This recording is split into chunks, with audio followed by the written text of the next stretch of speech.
He's like, don't hit Jackie. Yeah, it's so he kona hano yahigido tahinashiki she Rhiannon sorrel in this yeah can the cheat in the shlendel hot and Stephanie a bush chin to a higlini that should shade on the kaidne edashanala.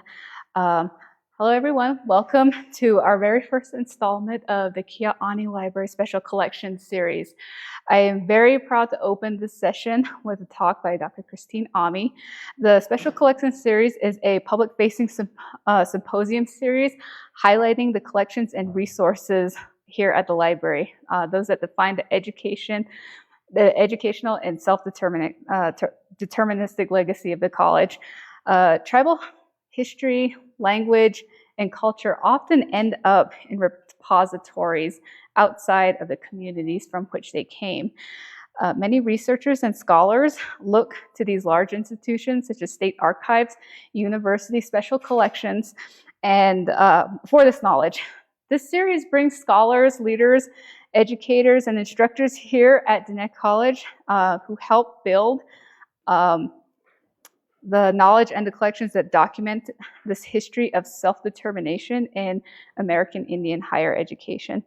The series brings them together to talk about these collections and what they have meant in empowering the Diné people and advancing intellectual history and production on tribal homelands. This event is made possible and is co-sponsored by the Andrew W. Mellon Fellowship for Diversity, Inclusion, and Cultural Heritage at Rare Book School.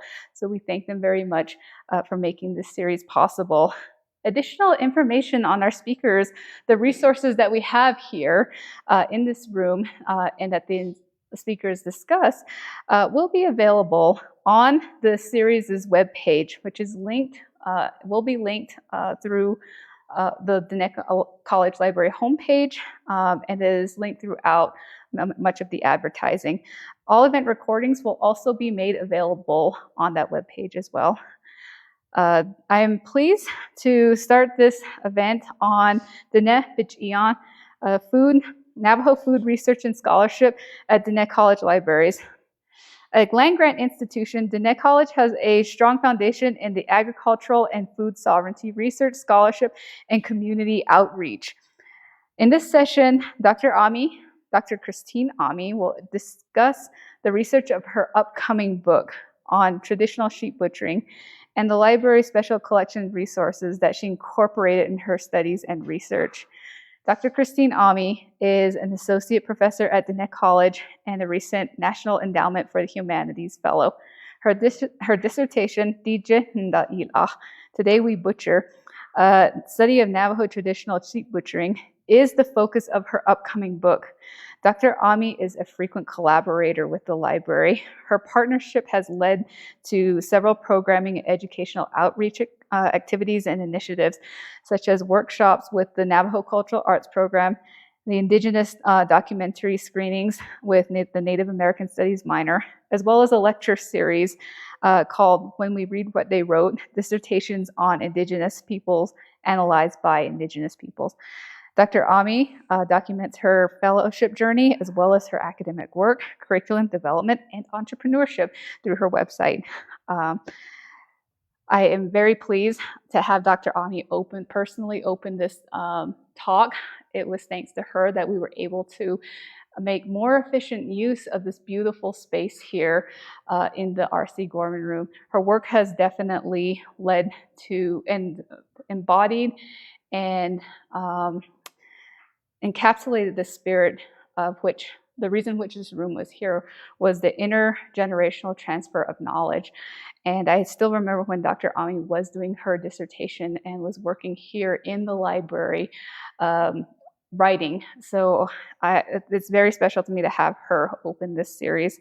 Her dissertation and many of the items that she references and that are referenced are available here on that table there. Her dissertation is available. We have circulating and non-circulating copies that will always be available. And without further ado, Dr. Ami.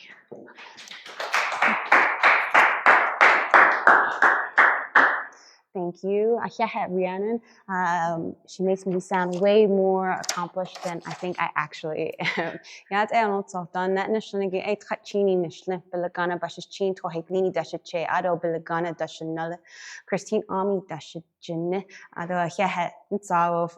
Thank you, everybody, for being here. My name is Christine Ami, and I'm excited to start this series with Rhiannon for multiple purposes. But first, when Rhiannon approached me and asked me, would you be interested in speaking about the resources that you've used in your up and coming publishings and publishings that are in progress, I said, sure. Where do I start, and how do I start to pull all of these resources together? For those of you guys who may not know, in addition to my work with Indigenous animal studies and what could be paralleled with a lot of food sovereignty initiatives and dialogues with food sovereignty, I also used to manage the Navajo Cultural Arts Program, and they obviously tie into each other. And so today, as I was actually thinking last night, I was like, how do I bring everything together? And it really brought me back, and if we could go to the next slide, to understanding what the fire is and taking a look at the decor. That's not just an aesthetic scenario of the library itself. The library has taken on the responsibility of becoming the fire of our institution. And so I thought about the fire, and I thought about one of my husband's in-progress paintings. It's right here if you guys can see on this side, but definitely in the background of my PowerPoint. So I want to give a huge shout out to Carl and Ami for letting me always use his artwork as the backdrops for a lot of my presentations. But this particular piece, we were talking about the fire at home, and we were talking about emergence, and we were talking about what the purpose of fire provided for us as we came up into these worlds, and how at the beginning when the people arrived, we froze to death, and until we were taught how to put fire together, literally out of brush, pulling together juniper, learning how to put certain types of particular trees, pieces together and woods together to build this fire. And within this fire, we wouldn't die. Within this fire, we would have warmth. And so I thought about that, and I thought about that in relations to my anthropology studies and the, how when from an anthropological lens, fire becomes a really big housing of what's considered civilized and not civilized, and being able to cook meat and the distinguishment between raw meat and cooked meat and the degrees in between there. And, it brought me back to understanding, all right, well, the library as our home, the library as our fire, understanding what our first home is, and understanding that it's significant to know how to build fires, all different types of fires, because fires come in all shapes and forms, and what to bring to the fire and what not to bring to the fire. And these obviously come from ceremonial teachings of, what should be brought in and introduced to the fire, what could freeze the fire, everything from taking a look at piñons and talking about ice and those components, and having responsibilities with that. And that's essentially what the library takes on, is this idea that there's a tremendous responsibility for all of this knowledge that's housed here. And it's not to say that there's no knowledge outside of here. It's to say that we have all of these different tools, all of these different sources of knowledge. So the more that we can build up our toolkit and understand the responsibilities that we're taking on, obligations even, to what kind of sources we utilize, how we analyze them, the lens that we look at them, how we put them into dialogue with lived contemporary Indigenous experiences, and more importantly, how do our lived experiences dialogue with these writings? And oftentimes they don't. And so we need to really understand why they don't, and use I tell my students, use all of the tools in your toolkit. So that's what I was thinking about as I was putting together, and even like the understandings of leading with fire. Who has the responsibility of maintaining this fire? And in our institution, taking a look at the library as this home, and a source of knowledge, we understand the significance of what a fire tender is. What does it mean to be able to make your honish gish? What does it mean to be able to poke fire, right? From a Navajo perspective, what does it mean when the fire goes out on you?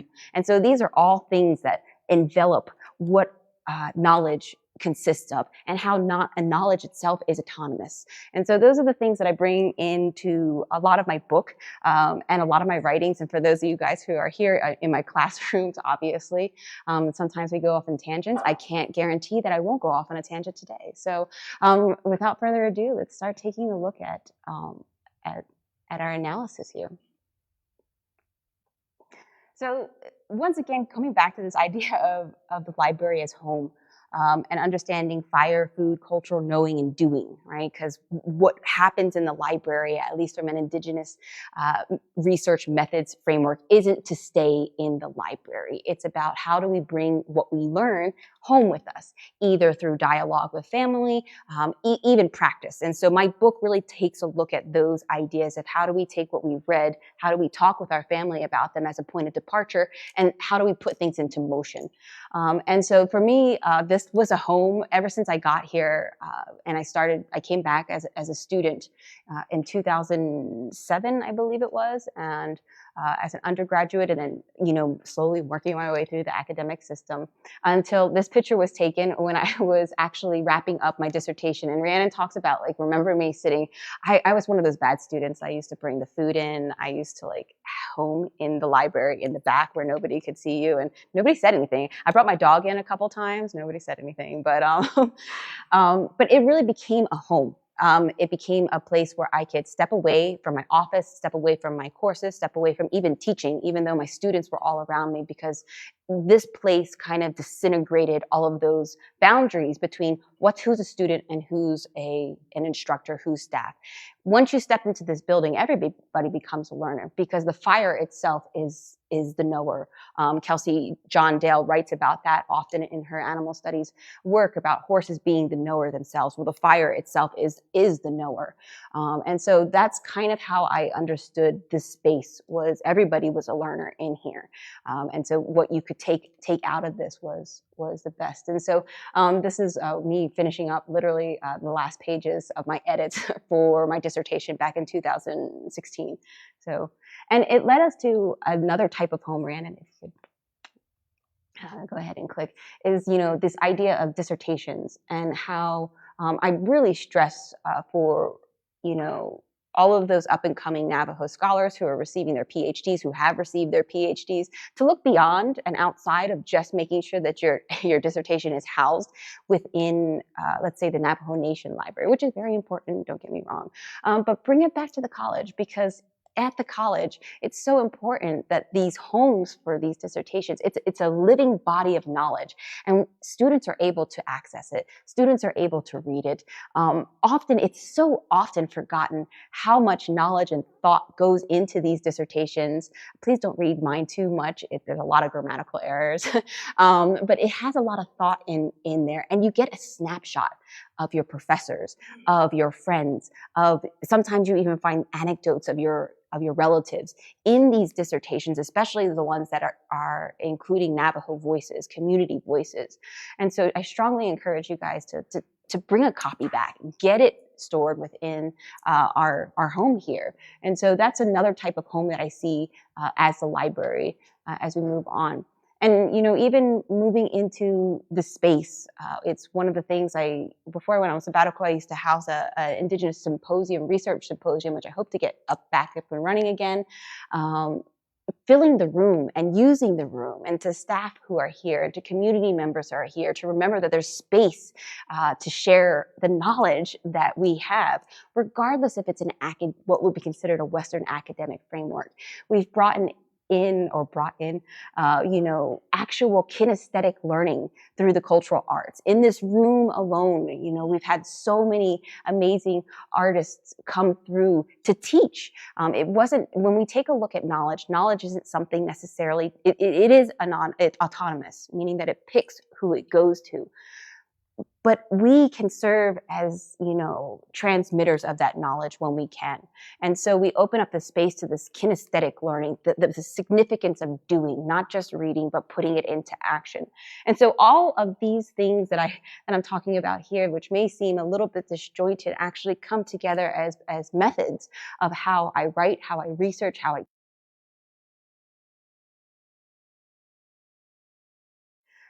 my project at hand and the resources that are available to us that aren't necessarily explored. Rihanna, we can go to the next slide. There's a lot of unique resources. Some of them are in the bookshelves here.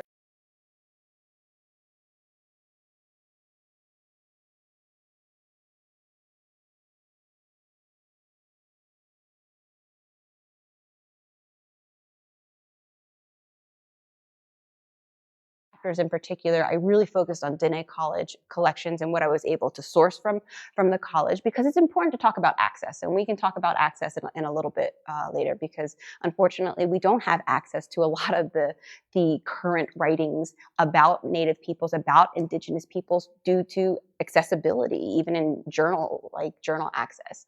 But coming back here, I was able to really focus in, especially on my chapter that addresses putting the knife in our hands, about this idea of researching traditional sheep butchering.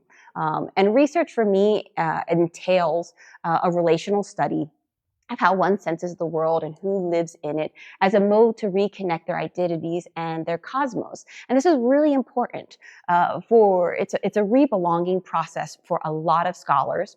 A lot of scholars who no longer live within the boundaries of our mountains. A lot of scholars who no longer live within the Navajo Nation. We often see, before we used to blame the non-Indigenous scholars for coming in and taking our knowledge and leaving. But we see that happening now with our own people and our own Native scholars. And so what this library starts to put together as this fire is almost a point of departure, not an end point, right? Not a middle point, but a point of departure where they can return to this space, the sources that are in here, the unique sources that I'll talk about in just one second, and then start to dialogue their lived experiences with it, not just within their own home, but within the community members. And as they start to build up this relationship process, what we start seeing is a rebelonging process. We start to dissolve these divides between reservation scholars and non-reservation scholars. And so I was really looking at this through butchering, because I myself hadn't lived on the reservation, and at the time of my dissertation completion for quite some time. And I was going through this process of reintegrating. And reintegrating as a researcher is quite different than just coming home, because all of a sudden you're associated with the researchers, right? For you guys who take my Indigenous Research Methods class, we talk about Linda T. Smith and the fact that any research, right? Research has a bad taste in any Indigenous language.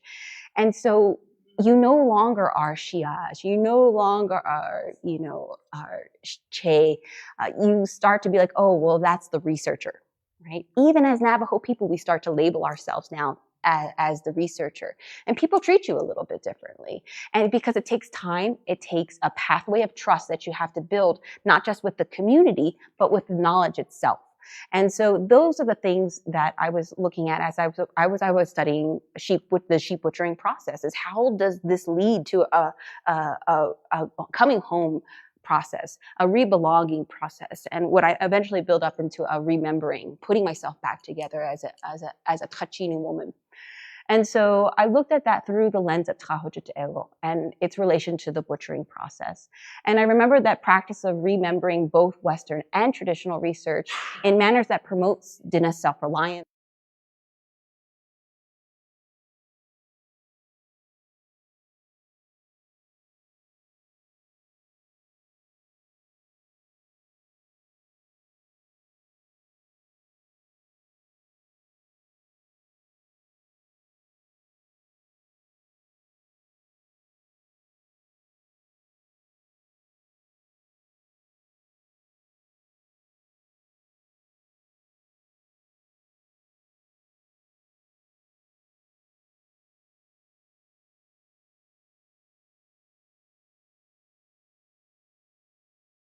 If I just took the moment to sit down and listen to them. And so when we look at these resources, and the resources that I'm pulling up are from the 60s, and yes, some of them are Navajo authored, some of them are not Navajo authored, but looking at what they have to hold in terms of information as a point of departure becomes so important in this process of what we call ta'awjit ero. And most often, what we see with Awajatego, it's usually translated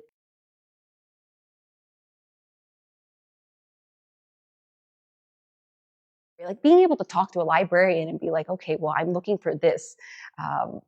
Can you help me? There are these knowledge holders of how to access knowledge. And so creating that relationship with our librarians, creating that relationship with the individuals who work here, they have these untapped sources of how to help you. And when we think about trabajo de table, usually it's about how much you as the individual are stepping up. But there's an other end of trabajo de table that people don't talk about, and that's somebody who's reaching out to you. And so eventually, think about the butchering process. You start off as the gopher, right? You meaning that like, go get the water, go get the knife, go do this, go do that. And eventually somebody hands you a leg, hold it tighter, right? Then somebody's going to tell you to hold the fat because you're not so great at holding the leg. And then somebody's going to eventually hand you the knife. And so that becomes the real big component here, is that you hang around.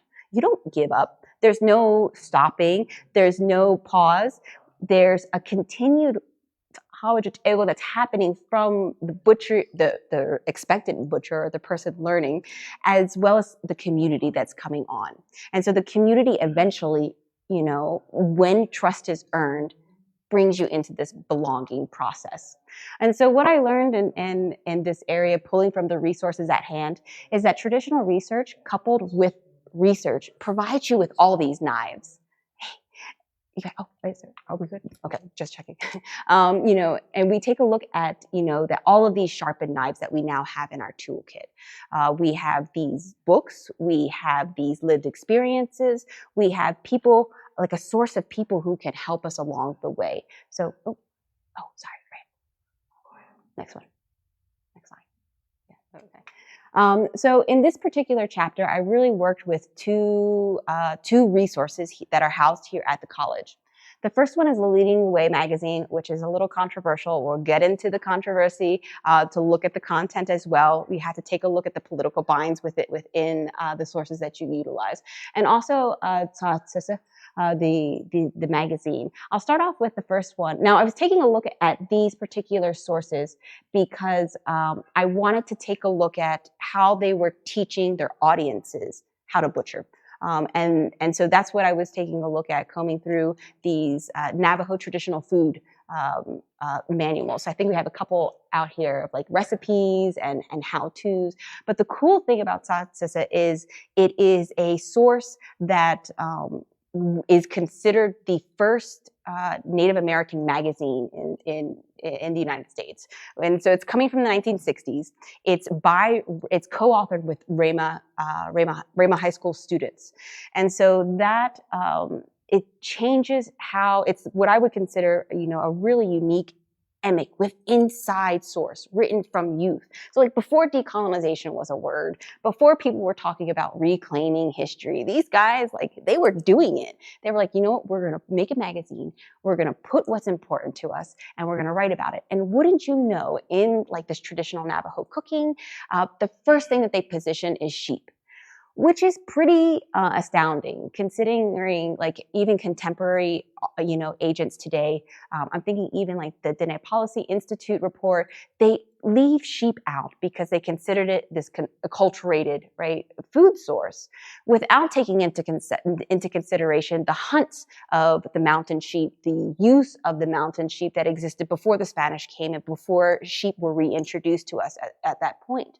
And so this particular magazine, placing sheep at the forefront of their magazine, really teaches us, okay, well, this is what these kids are envisioning as their access to food. And so for me, that was a really significant arena to look at and to start saying, okay, well, what are the recipes that they're presenting? How are they presenting it? Why is it important to them? And so we get that snapshot from these types of magazines that are available.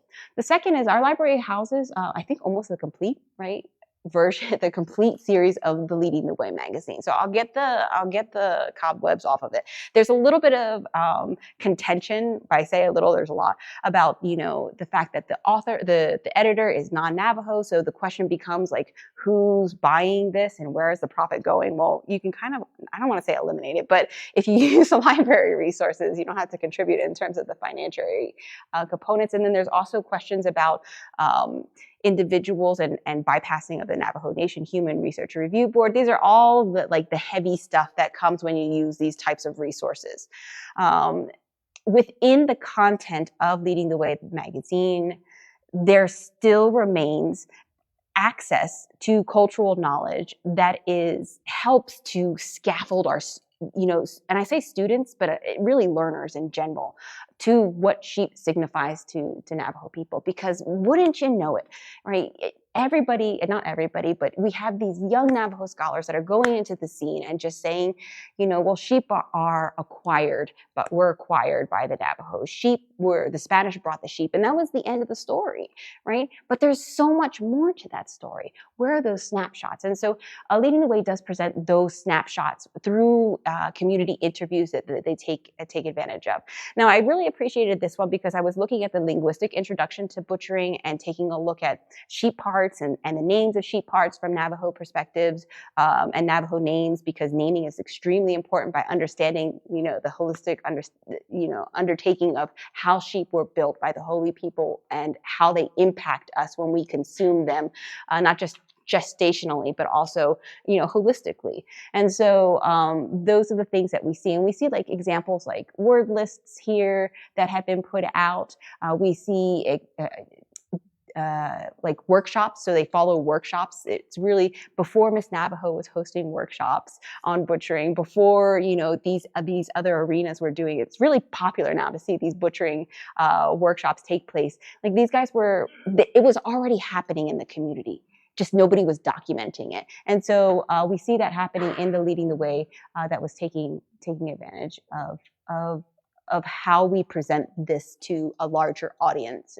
And so both of these are written with Navajo audience in mind. So despite the fact that one of the editors is of Leading the Way magazine is not Navajo, the intended audience is Navajo. So then the question becomes, when we use these sources, well, just because the editor is non-Navajo, does that mean we disregard everything that's in that collection? I bring this to my anthropology students all the time. Do we throw the baby out with the bathwater? We have some, you know, astounding anthropological collections here, but they were written by non-Navajos who may happen to speak Navajo pretty darn good, probably a lot better than some of the people sitting in the room. Do we shut all of that information out, right? Or do we take a look at the source as with all of the political context and start to read it through our eyes to see how we can utilize all the tools in our toolkit for the purposes of our research projects? And so those are the kinds of questions that I battle with in this particular chapter, because ultimately what I'm looking at is a scaffolding, right? How do we introduce people? Because sometimes people, you know, even our own people, we're uncomfortable asking cultural questions. We look at our own people like, you should know that. Why don't you know that?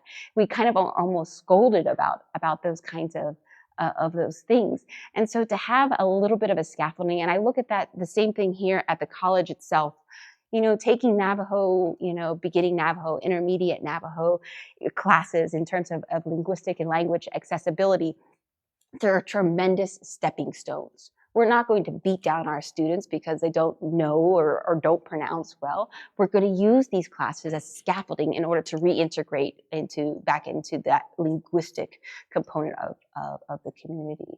So another unique collection that I utilize that was accessed through our college talks about the idea of bringing death to the kill floor. So I talk about slaughterhouses. In 2012 to 2014, one of my major concepts was to think about and start to imagine what would it signify, what would it look like to bring a slaughterhouse or what we would call nicely a meat processing center to the Navajo Nation for our Navajo, right, our Navajo audience. And the reason why I bring this up is because there are tremendous sheep herders that exist with large flocks who exist off of selling the meat.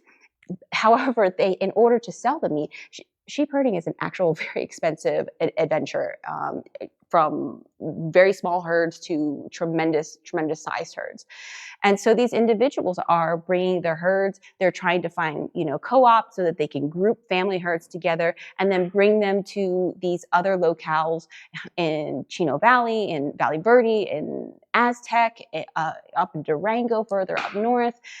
The expenditures, the costs, what is the cost, and what are we willing, right, to kind of contemplate in terms of, all right, so if we bring that meat processing here, how would it be beneficial to Diné people? And so I really contemplate that in this particular chapter, taking a look at the alleged paradox of culturally guided meat processing centers and the lived experience of Diné people. Now, this was a really important chapter because you would think that Navajo people would be like, oh, heck no meat processing centers because of the cultural distinctions of the slaughter process that take place, because there's just, oh my goodness, there's so much to go through. That's what the book's about. The distinctions between, how USDA regulates the slaughter process versus what does a backyard, or what we call it, a backyard slaughter take place.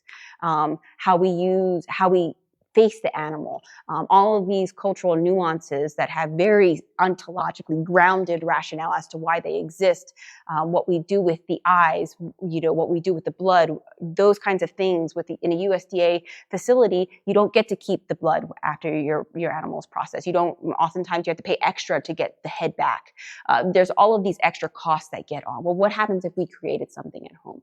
And my original thought is like, okay, this is never going to go. People are not going to have anything to do with this. One of the biggest findings that I found out is those individuals who actually engaged with like the practices of the Bich'iya, right? They were all about let's bring a slaughterhouse here and let's make it a culturally nuanced meat processing center. And so those are the things that I took a look at here. I used visual sovereignty with the resources at hand. Rhiannon, if there's the next one. Once again, I went back to Leading the Way magazine, and I took a look at and this particular resource, okay, so I kind of covered Leading the Way that we have. This resource we can access online through the Arizona Mapping, Memory Project, the Arizona Memory Project. And so this particular, so this is where a lot of the paradox comes in when we start looking at our resources. You take a look at this, and it's an individual, Roy Walters, who has been sent to boarding school. And one of the boarding schools that we talk about when we talk about transitions into academia is we take a look at he's being sent to learn how to butcher, according to USDA. So despite the fact that he has experienced, butchering at home, he has to learn the separate way of butchering that's taking place at the vocational schools.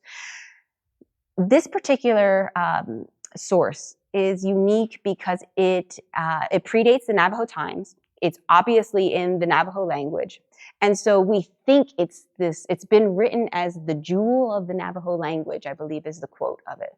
However, it's a tremendous assimilationist tool. If you actually read the content of this in Navajo, so for my linguist people, dive into it, have fun. The picture itself looks like, okay, everything is going hunky-dory. Like this is great. And across the board, if you look across the series, they show smiling Navajo students, smiling, Native students experience, and people getting their haircuts. Everybody is, having just this wonderful experience because these magazines were sent home, and you could access them at trading posts. And so people obviously, well, I want to say obviously, but the people didn't have access, like telephone wise, to communicate. So this is how they were getting their news about what was going on at these particular schools. And so we see that happening here, and they get this a sense that, okay, my kids are doing great. But when you start to dive into the content, it really goes into a lot of other topics that aren't accessible to the public, especially those who don't read Navajo. And so, but it was meant to send home to kind of like ease everybody in terms of what was going on. So I took a look at a lot of these sources, and obviously I compared them to contemporary, my ethnographic research. So I did a lot of work in meat processing centers. I interviewed Navajo butchers who worked in USDA facilities, and I got a chance to explore that and learn the systems there, and took a look at, well, what's the distinction? What's the distinction? If I were to bring up two like end pieces of what I found, these would be the most contrasting of it all. One where you're in a sterile environment, you have a white garb on, you have sanitation over your head. Not saying that these aren't really good food handling practices, but there's a complete divide of what's going on. And as I started to look at the meat that they were processing, it was less and less sheep and more beef. That was a transition that was going on in the series as well. And here we see, we see a community that's going on. We see teachers that are taking place. We see meat being handled. We see kids watching in the background. There's even Anglo individuals in the background that you don't see really too well on the PowerPoint. But we have this sense of community that's going on that creates this giant contrast between what's being taught at the very beginnings of vocational training for USDA, what would later become, right, the regulations, and what maintains this communal practice often, right? You can butcher by yourself. I can't, but a lot of people can. And so that we have this communal process and everybody's got a job and role associated with it, including the sheep itself. So those are two of the sources, or three of the sources that I was able to utilize. I also got a chance to dive into the recipe books and taking a look at those recipe books and seeing how things have been modified today. And it leads up to reading contemporary books. So if you guys get a chance to read like Navajo Food Sovereignty by Charlotte Frisbee, she references a tremendous amount of these works that are here at hand as well. It's great to go back. It's good to read those books, but going back to the original sources, what we would call these primary sources, and actually seeing the drawings firsthand, understanding the editorial process. For example, the Rama high school students were going through putting together this magazine. Those are the things that I strongly stress to my students, is work with those primary resources that aren't necessarily utilized because we would rather just read, right, what the academics have to say, what the scholars have to say. Put those away. Go back to those pamphlets. Go back to those magazine pamphlets and book pamphlets that were produced, especially during the 70s, 80s, and 80s. There was just all of these different types of pamphlets that were coming out, not just from community, but also from the government. It's good to see those shifts, especially when we talk about food sovereignty in policy, and how policy is literally structuring us into a different food source. And so those are the things that I had a chance to really dive into during this process and working in the library, and actually getting to hold a lot of these pamphlets that if you try to access on Amazon are almost impossible to get a hold of. So I really wanted to thank Dr. Herman Peterson and Ms. Rhiannon Sorrell for finding them and creating a house for them so that at least we have access to those types of primary resources here at the college.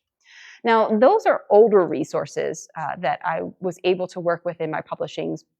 I'm going to talk about right now a project that Rhiannon and the library services are working on now, which is, taking a look at home and a home for archives, a home for digital resources, which is really important because we're in this boom where everybody's putting stuff on the internet. This is going to be saved and archived someplace.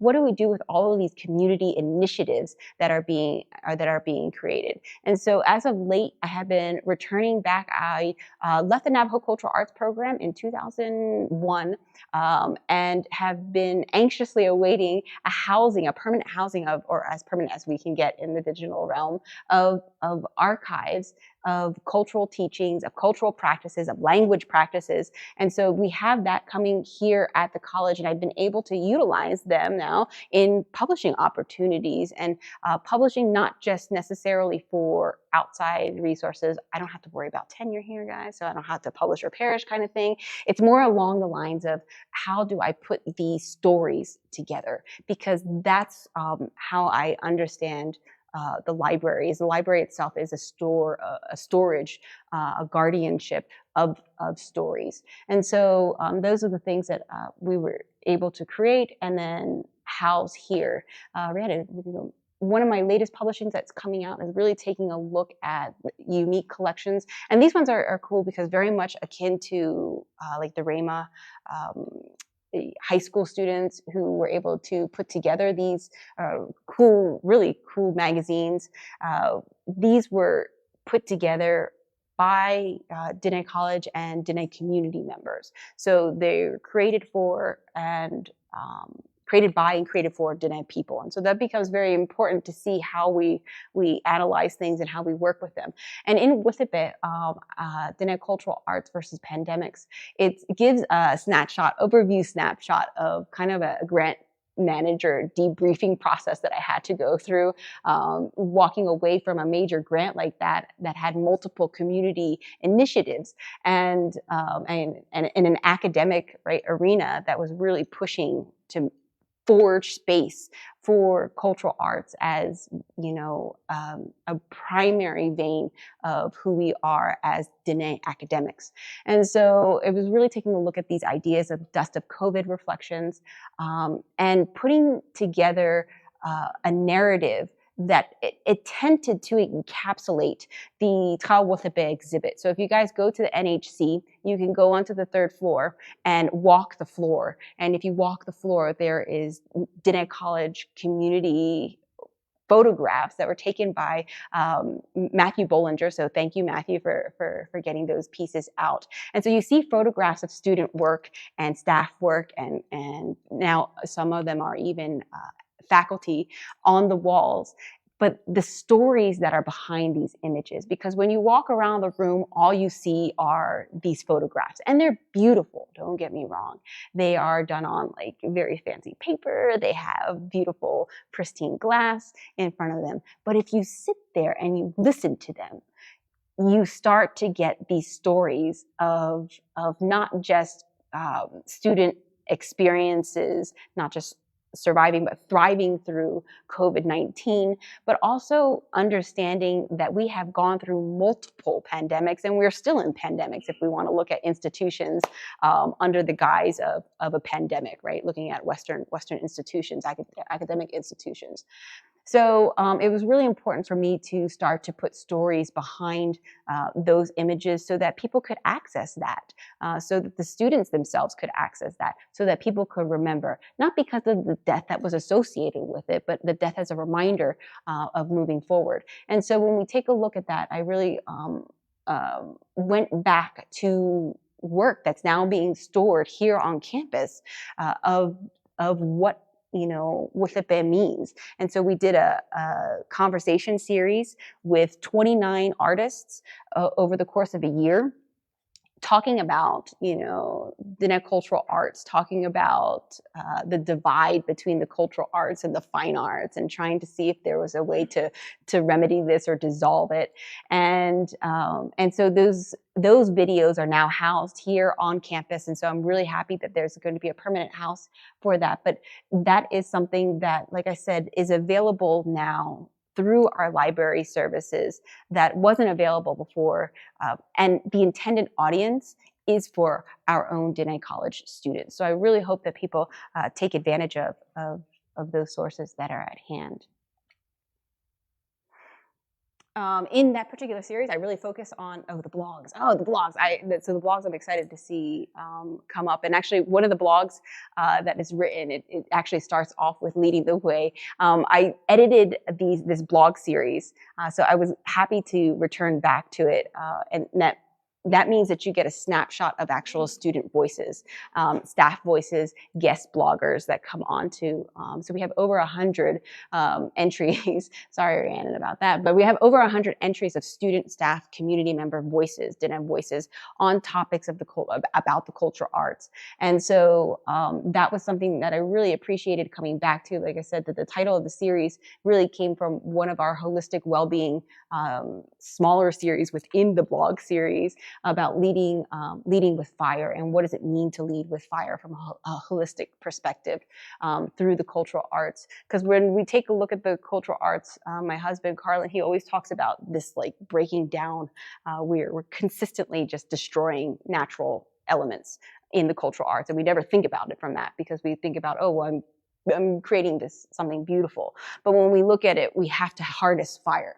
We have to work with fire. And sometimes fire doesn't want to work with us. And so it talks about a different type of fire that I think is important to talk about when we're talking about the library as this fireplace of knowledge, because fire can get away from us. And the fire tender, if the fire tender isn't on point or aware, the fire can take on its own format. So I got a chance to return back to these blogs and the conversation series and put them together for that particular writing as well. So I'm excited for that piece to come out. But if you guys wanted to see that artwork, please jump onto the third floor of the NHC, because it's really got some pretty powerful pieces that were created all during a COVID-19 in online learning formats. So that's for me, it's pretty impressive because of that kinesthetic component. Okay. So I'm just going to kind of circle back here, and then I will take any questions. I'm not sure if we're live online, but if you guys have any questions about any of these sources or other sources, I could go on about, gosh, if you just give me a source, we can talk about it. I'm looking at the cases right now. So if you guys get a chance to come into the Gorman room, please do check out the cases that are out here. Just a reminder, when we think about the library and the library sources, we typically think about books. From an anthropological and a Native American studies perspective, we're looking at like old Boaz kind of books. And we're also looking at like the newest, hippest, and greatest that are being published by all of these up and coming Indigenous scholars. And both of them are wonderful sources, but I really want to stress to you guys that here, we have dissertations. Please take a look at the dissertations section. It's such an overlooked resource of in-progress thinking. It's an overlooked resource of community voices. So many dissertations are coming out now that highlight small communities, but those small communities, they provide an analytical framework for what's going on in these smaller spectrums. And so they really speak to larger Native nations as well. So I really want to stress for you guys to go into those dissertations. Taking a look at blogs. I know, for example, the library has a blog. If you think that there's something that you want to write about, if there's something that touched you from the library itself, contact them. Get your blog out. Take a look at those kinds of avenues, because you want to remember is that you're not just a learner, you're a fire tender as well. And so when you take a look at that, how are you keeping those fires going? How are you promoting not just the learning, right, the taking in of all this knowledge? How are you actually putting it back into the community, not in a giving back kind of format, but in a giving forward, because we don't give back. It's very Western, very temporal. All right. And then the artwork. Take a look at the artwork. I mean, in this particular room, and I love this room because of the energy that's in it for the Carl Gorman room, but the history of this room, the Carl Gorman paintings, the contemporary artwork. We used to house the art walk, and we used to have like large hallways of nothing but student artwork. Don't forget about those times when there are events that are hosted with artwork. Come in with that mind that I'm literally taking in this knowledge that's being presented to me through a Navajo lens. And so those are the things that I appreciate you. Even taking a look at the architecture, the significance of the building itself, the space, right? When we take a look at how you use this space. Like I said, for me, when I first came to this college, it really was a home. It was a way for me to reconnect, not just with literature, but with people, with students, with community members. I remember getting in trouble by the librarians here, hosting a lot of the conversations that will be featured in the book, because we just laughed. It was just a happy place, and that's what this place is that a lot of times, and I think about, the stories that are told at the fire and around the fire and during ceremonies or in between, like the song segments, and there's such a humor. And yeah, there's some really sad parts that we have to work through, but there's a lot of humor. And so I remember getting in trouble, actually over here, the media people came out and kicked us out one time, but it was okay. I understood why, I guess. But anyway, and so those take advantage of the space, right? That space that's available to you, because it's really, for me, another home for us to take a look at. And it's, like I said, not to create a segregation between the campus and the community knowledge base. It's to take what you learn here and bring it home with you. Literally, you can check stuff out, guys. Bring it home with you and then show somebody, talk to somebody, because you might get a different retelling, right? You might get a different version. You might get a fuller explanation that you didn't have before. So like I said, tending the fire, it's really a holistic approach to leading. It's how are you picking up these resources? How are you using the fire? How are you taking care of it? How is the fire taking care of you? It says a lot. When I started out, I briefly mentioned, when your fire goes out on you, it's one of the things that we don't necessarily always think about, but when we think about what it means to be able to cook and to harness fire to process food, it says a lot about who the cook is. At ceremonies, it says a lot about who the patient and the family is. And fire becomes really that teacher of helping us to see how to read people in that fashion. So keep that in mind, that fire is watching, even when the fire is not on. So when the library is closed, it's still here. It's still alive. Just like when the fire goes out at home during the summertime, it's still on. It's still going, and you respect it in that fashion. So I wanted to really say thank you guys for joining me today. I'm not sure if anybody has any questions. I can go ahead and take them. We can talk about some of the resources that are here in the room. I didn't get a chance to talk about the Fort Wingate. There's like these Fort Wingate pamphlets that we have here on goat butchering. And so, okay. So when we started taking a look at revitalization, when revitalization started hitting the education system, Fort Wingate really holds a tremendous flag in assisting in these areas, especially in the arena of food and wool processing. And so we have here these recipe books and these how-to books. I've been working in the transition from my dissertation into the book. I've been working a lot with the goat butchering that's presented in these things, but it talks a lot about husbandry practices that aren't necessarily focused in on now. I'm actually hoping to utilize these in, my kids are now just starting 4-H, to reintegrate more of cultural teachings as we talk about animal husbandry, as we talk about meat processing, as we talk about becoming better with the sheep. And so is utilizing a lot of these resources. You just need to open your mind and kind of recenter yourself to understand, how can I utilize this, instead of just throwing the baby out with the bathwater, instead of just being like, okay, this is a really dated source, or this was published by a non-Indigenous publishing company, or the editor was non-Navajo. Yeah, you have to read those resources in those kinds of connotations, but those types of things that you find, when you sift through them and you read through them with fine-tooth combs and you put a lens on of understanding what you're looking for, you can really start to pull out some gems that you can then take home and start taking apart with your family and with your knowledge holders.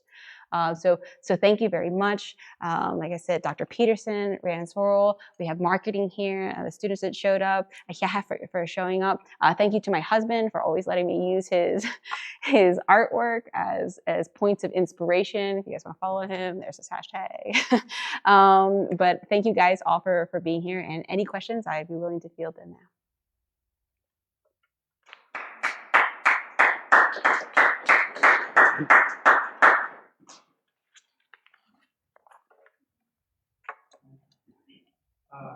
First of all, thank you for the great talk. I'm really looking forward to your book coming out. But about a slightly different resource, I'm sorry that's a dark one.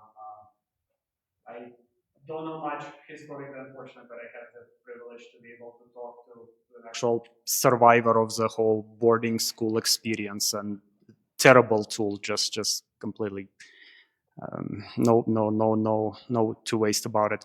But one thing that I didn't know, that I've only heard first time about today, is almost promotional materials going back to the reservation, saying boarding schools are great, send your kids here, just somehow makes the whole thing seem even more despicable somehow. The question is, if by any chance you know, were any of those materials successful to any degree, or in other words, please tell me they were not successful?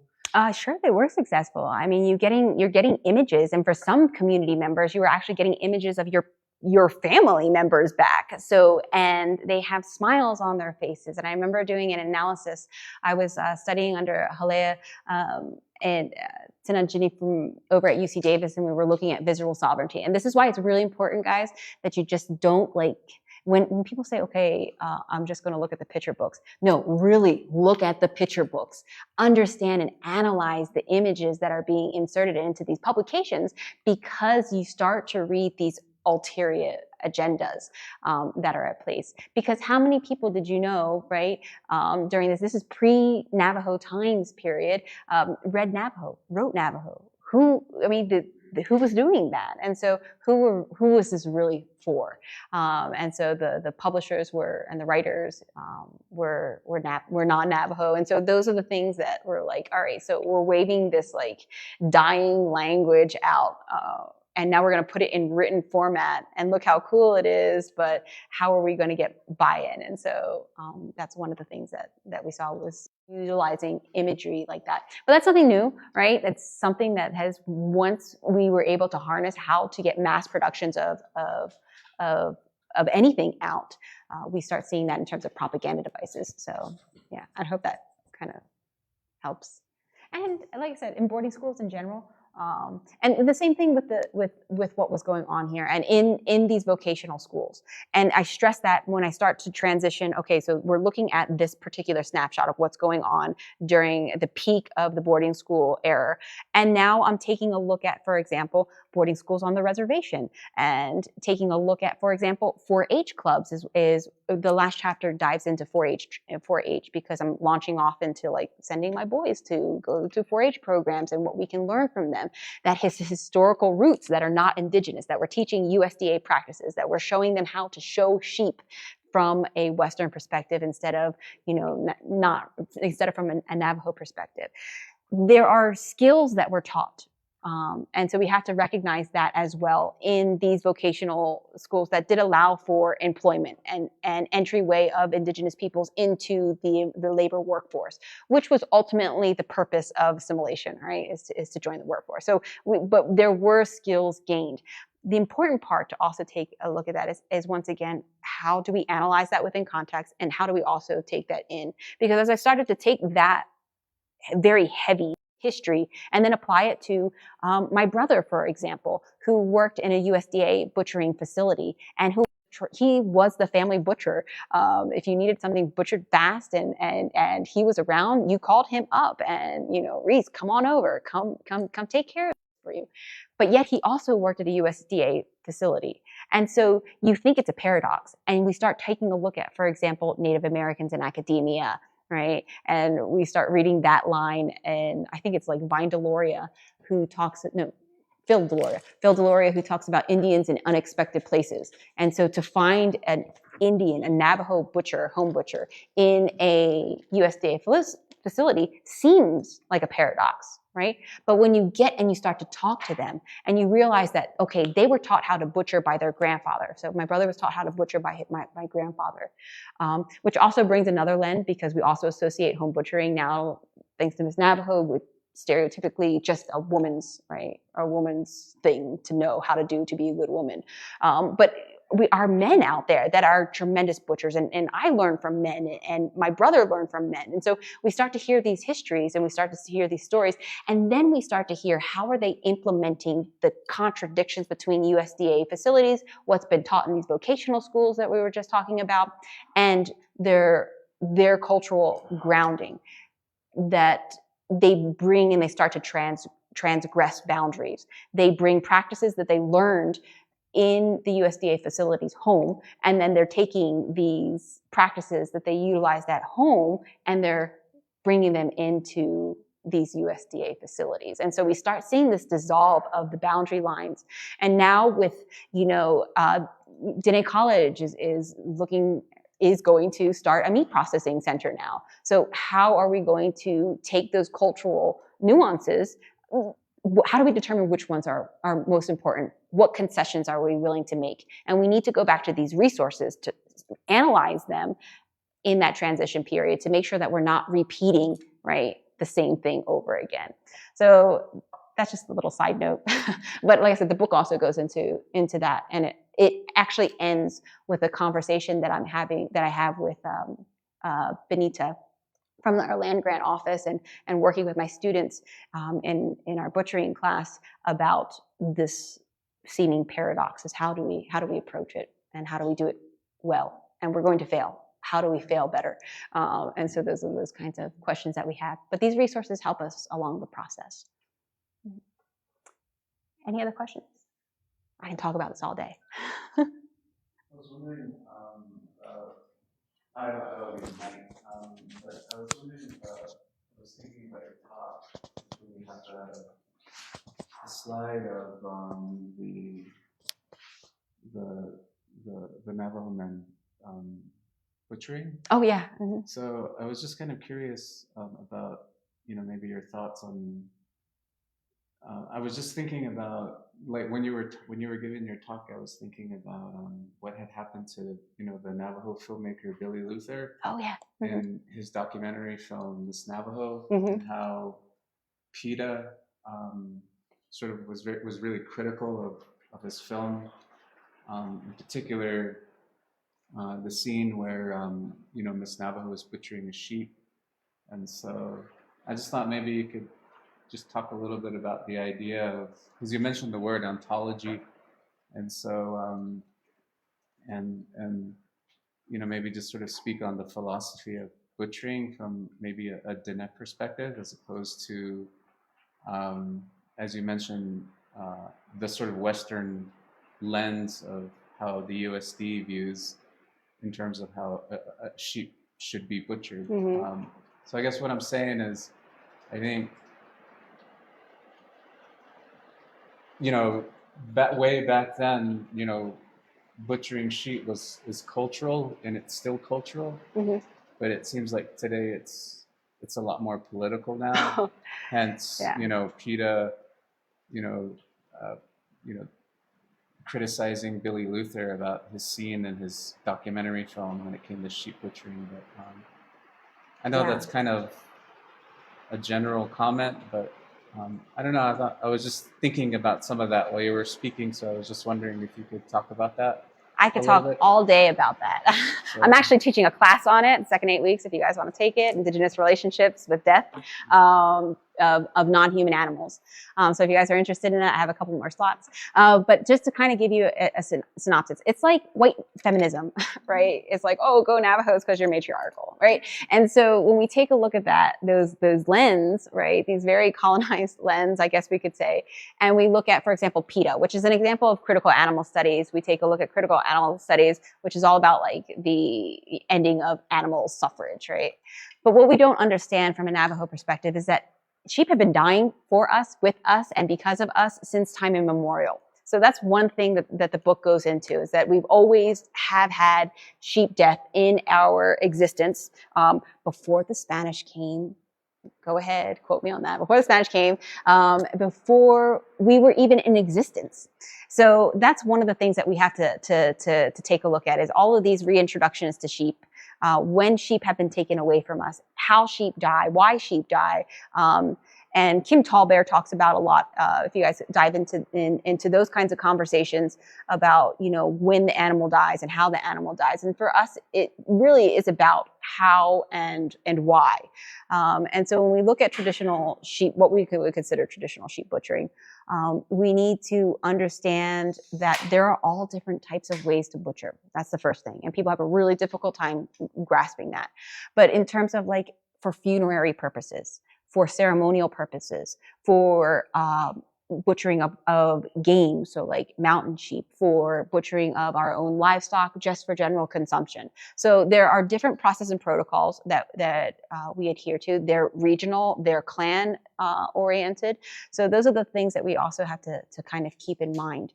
But when we're looking at the difference, for example, of like what PETA's criticism is, like the suffering of the animals for entertainment, is we have to also understand that these sheep, they provide more than gastrointestinal, benefits for us. Their dismemberment, in their dismemberment, we are literally taking apart what has been put together by the holy people. And so in that dismembering process, that's why protocols of respect and why we do things certain ways, we have to understand them in those functionalities. But when we're butchering, we are not just killing an animal, because in essence, that's just the physical. And we can talk about this in human relations as well. Sheep death become a really great teaching tool for our children at that capacity to understand death. But sheep may not be alive in a physical component, but their life continues to remember who they are. We take a look at sheep and how it impacts this relationality, everything from the ecology, what does sheep poo do, how do we use sheep manure, to what do we do with, the different types of meats that are out there that help to cure. We talk about that, right? That hunger that exists and how it can heal us. So those are the kind of things that when we're looking at sheep butchering, we get often through the critical animal studies lens or through PETA lens, we're just focused in on the slaughter part. And we slaughter. But you have to look at it from that, well, this animal is providing sustenance in more than just a digestive tract manner. This animal is doing these functions and is in essence continuing to live and to give to people. So that's just like the basic philosophy behind it, like the rationale in terms of how we take the animal apart, and how when you're taking the animal apart, you can tell a lot about the community members around you. I'm sure you've heard about people talking about like when meat bubbles, or when your meat turns gray, or when the meat turns too red. And so when you start to get those nuances, then you're starting to understand that sheep are communicating with you in that death process. And why are they telling you this? And what are those communications for? We start to analyze it from that standpoint as well. So I hope that kind of gives you a little bit of an insight to address those areas. But we also want to move away from PETA and start thinking about butchering. And I don't know if we're off our topic at all, but I'll keep going until Rhiannon kicks me off the camera. Is taking a look at our own people. So over in Fort Lewis, I have an analysis of it. I got a flyer that says that they're reclaiming space because they're going to butcher on the Fort Lewis campus. And we see this political, right? This Western political construct in which sheep are being butchered, right? For the purpose of an act of decolonization and for taking back land and re-indigenizing land. How do we critically put a lens on ourselves and say, hey, there is this level of not just colonization, but internal colonization in which we are actually fooling ourselves to think that this is what's going on, instead of these political bounds that are in place. If we were to actually take back the land, we would actually start raising sheep in that area. And death just becomes part of that husbandry practice. And so we don't want to just look at PETA. We want to look at ourselves. And so the book is really a way for us to look at ourselves. So like when I start to analyze Miss Navajo, my goal isn't to really judge Miss Navajo. I look at the audience. So my ethnographic research is about listening to all the commentary that's going on in the audience about these girls who are butchering and about the sheep that are going down. Because I am taking a look at, instead of this romanticized idea of what's going on with sheep butchering, through the lens of sustenance, right? These books that are out here, the how to provide sustenance for our people, how to perpetuate sustenance. So I always remind people to when we think about PETA, also take a look at ourselves when we engage in those kinds of conversations, because we ourselves are also perpetuating, right, those very extremist disconnections to what sheep and sheep death mean to our people. I don't know how much time we have. We're going, I budgeted all the way to 3:30, so please.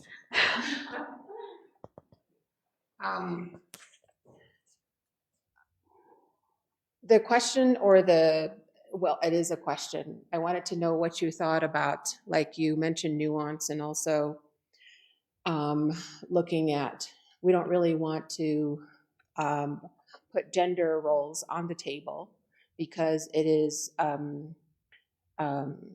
very deep, like that's a whole nother day kind of to go into the idea of gender roles. But when you mentioned right, and also on a very deep level, that there is a hunger, not only for the feeding our spiritual souls, feeding our cultural, innate sense of being, but also, the fact that we were all once primitive at some point, and we have that innate sense of to kill, to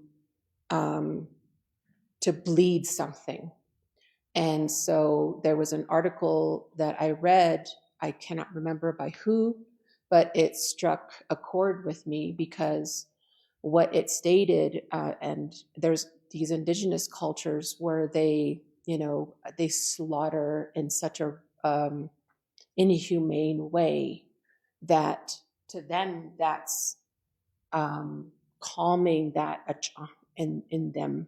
So the article was basically saying if the men or the males don't get the chance at that event to take part or even to witness, that there's something in them that never gets satisfied. And because that, whatever it is in there that doesn't get satisfied, it begins to seek it. Mm-hmm. And if they don't have access to butchering, if they don't have access to killing, if they don't have access to dissecting, if they don't have access to maybe the scent, the sight, the sound, seeing the struggle, seeing the very critical, conscious aspects of what it means to butcher, they begin to seek, like they begin to murder, they begin to go into crime, they begin to rape, they begin to, go into incest. And so then it actually juxtaposes through an altered sense of being, because that satisfaction is not sanctified in them through that hunter role, through that kind of the primitive that we are. Once we had to kill something to eat, to survive. And so, and that kind of tells us and reminds us that we have come away from a way of being that tells us that we have forgotten our ways. And so, look at these children and families who are growing up without livestock, who are, huddled in the masses of the checkerboard area, who have been relocated away from their homes, and whose animals have been They don't have animals anymore. They don't have that sense of life as with the be as enough.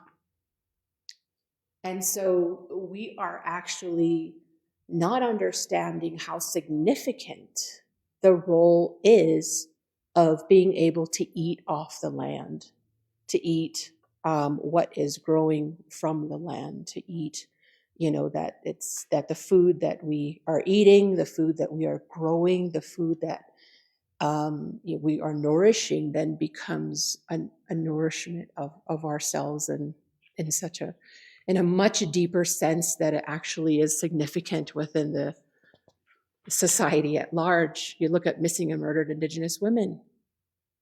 What was missing in those people who such atrocities against children, against people in their own families, against women that were vulnerable, against teenagers that were vulnerable in their own home, in their own communities.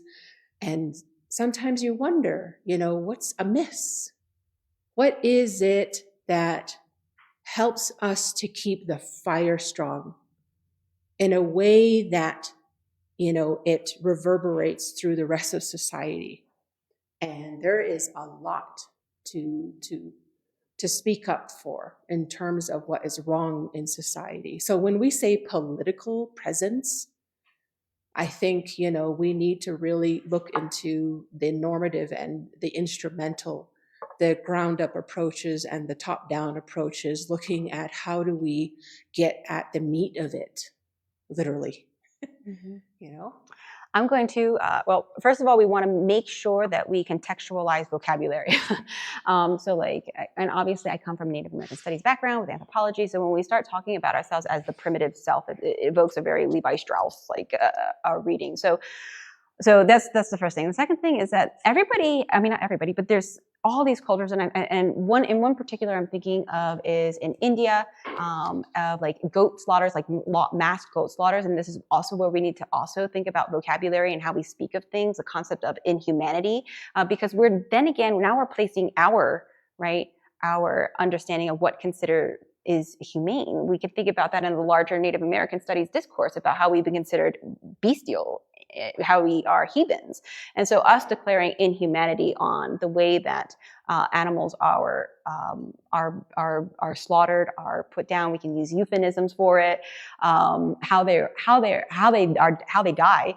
Those are one of the things that we really need to contextualize. And when we start talking about like slaughterhouses, it becomes very important to culturally contextualize those nuances.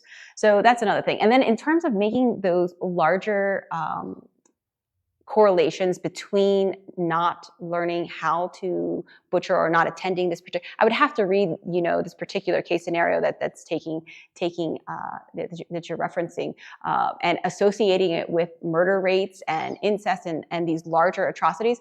Those are, tremendous findings, but I would have to read that and to see how contextualized is that. If we're going to put that into a localized component, and the hunt that takes place during puberty ceremonies that doesn't necessarily take place often now. Those are some of the things that we can localize. So we can't make larger generalities in these areas. We have to take a look at them from society at large. So those are the big things that I really want to stress, is that when we take a look at slaughter, because then we start diving into these very liberal understandings of what it means to slaughter, and critical animal studies of, okay, all animal suffering needs to end. And what does animal suffering mean? What does animal suffering look like? And so contextualizing that within a Dine perspective, we utilize case studies and case scenarios and family histories. I can tell you about times when I've not butchered in the cleanest, what we would consider the cleanest fashions, and the influences it had directly on me and how I became ill because of those arenas. And that's also to put out there that not everybody participates in the butchering process for certain reasons.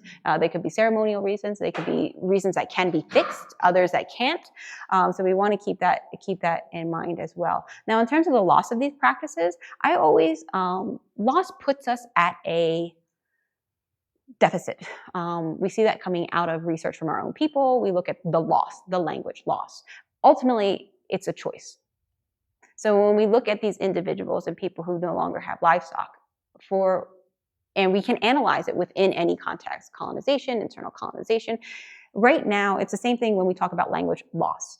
There's a choice to be made where we can choose to understand the connotations, the socio-political, the historical rationale as to why our realities are as they are now, and then to make action, move into action in order to change it, because that's what sits well for us. And when I say as a community, when you start looking at community discussions, now we start going into a larger arena. Because I'm sure, for example, when the slaughtering house, and it is a slaughtering house, we do slaughter. That was one of the things that I had to really work through in my dissertation process, is because when I heard slaughter, I automatically thought of, right, the livestock production, of animals burning, until I realized that, yes, I do, in fact, slaughter. I do that. As a matter of fact, the Navajo way to say that is I kill something for right? When we talk about that nosh, linguistically and the actual process of it. So there is that component that we take a look at it. And there is a craving that we can look at it from a holistic perspective and understand that. And then also understand that it is our choice to attempt to fix that or attempt to correct that. So when we look at, for example, people who no longer have livestock, children who no longer have livestock, we look to see how can we start to counter that? What actions can I take in order to make that change for my own children? A lot of times you have to start very local. Oftentimes we see people starting off at the very large scale. We're going to infuse from the top down. But if you don't start local, right, what's the long-lasting impact? And so those are a lot of the findings that I have in the book, is what is the significance of finding those stepping stones into these types of practices. And like I said, I don't look at things as loss. I look at them as we make choices.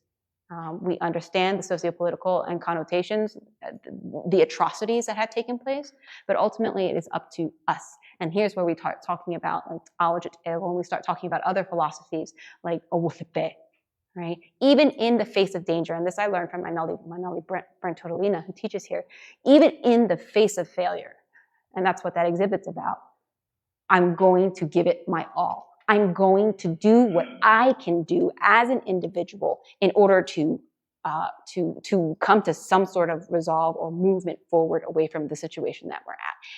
And when we take a look at Owuthepe, that's what that's moving for, that at all costs, even in the face of failure, this is what I'm going to do. And so it comes down to, yes, there is a national responsibility if we're going to look to the Navajo Nation to assist, but ultimately it comes down to personal choice, family choice, parental choice. And Wilson Ronald talks about these kinds of things in terms of child abuse. We hear that line of thought too. If we don't teach our children these types of practices, well, where is my fault in this, right? How am I participating in abuse from that component? And how do I lend into these longer discussions? Now, leading up to these other areas that you're talking about, even going into murdered and missing Indigenous women, that I can't speak on, and I can't make any type of correlation and component from my studies or personal knowledge on that. But those are the things that we just got to keep in mind when we're thinking about these kinds of things and how we approach them. Like I said, never in loss, always in choice, right? We understand our connotations and our situations, and then we make decisions and we move from them. And so for me, a lot of it's based in how do we not throw the baby out with the bathwater? Going back to the purpose of the talk is how can we use resources as stepping stones, not the end game, right? But to help us encourage ourselves in that process, in that choice. So that's what I have.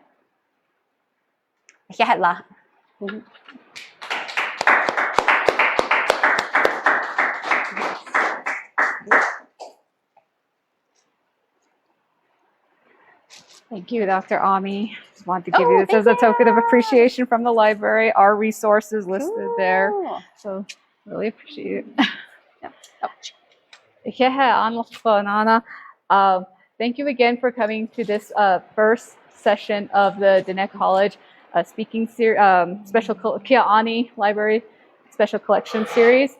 As mentioned earlier, we have a few of the resources that we mentioned out for perusal there. You're free to pick them up. You're free to touch them. You can look through them. The stuff that cannot touch are behind the glass because they're old and fragile, but stuff you can interact with are there. We highly encourage you to come in and take a look at those resources.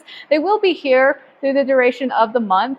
And we hope to see you next week. We're going to be having another talk by our own Dr. Lerma at the Net Policy Institute, and our own college president, Dr. Charles Monty Russell, will be speaking about the history and legacy of the Navajo Community College Press.